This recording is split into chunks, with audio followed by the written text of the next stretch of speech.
এখন থেকে সারা বছর আয়কর দেয়া যাবে বলে জানিয়েছেন NBR chairman Abdur Rahman Khan.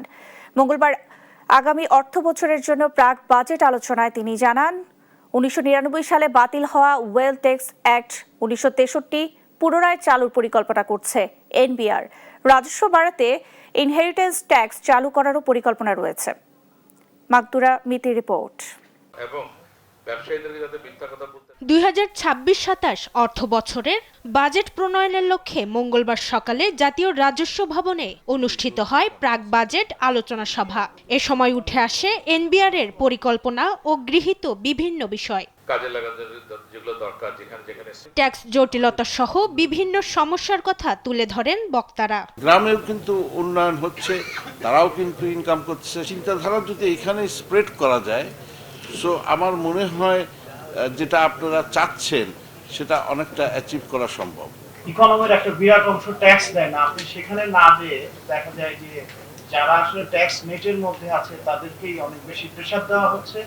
NBR chairman জানান, এবছর করের হার না বাড়লেও করের আওতা বাড়বে। রেভিনিউ সেক্টর আপনাদেরকে চিন্তা করতে হবে যে সরকারের রেভিনিউ কমে এরকম কোনো কিছু কিন্তু এখন এই গভর্নমেন্ট খুব সহজে অ্যাকসেপ্ট করবে না আর কি।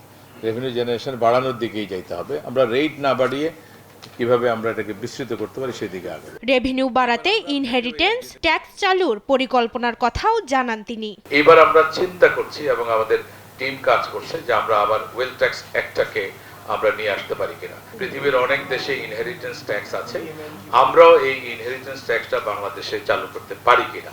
আমরা হয়তো শুরু করব যেগুলো খুব দামি মানে প্রপার্টি অথবা আমাদের সিটি কর্পোরেশন এলাকাতে যে সকল প্রপার্টি আছে, এগুলো যখন ট্রান্সফার হবে নেক্সট জেনারেশনের কাছে, মিউটেশন হবে, তার আগে ওনাদেরকে এই ইনহেরিটেন্স ট্যাক্সটা পরিশোধ করতে হবে। ভোগান্তি কমাতে পুরো সিস্টেমকে ডিজিটালাইজড করার কথাও জানান এনবিআর চেয়ারম্যান। অনলাইনে সরাসরি ট্যাক্স পেয়ারের ব্যাংক অ্যাকাউন্টে ইনকাম ট্যাক্সের রিফান্ড এবং ভ্যাটের রিফান্ড চলে যাবে। মাকদুরা মিতি, দেশ টিভি, ঢাকা। এর মধ্যে না ইভেন আমাদের এই সাউথ এশিয়ান 40 বছর ধরে অসংখ্য খুশির মিছিলে ছিল আইডিএলসি, থাকবে আগামীতেও।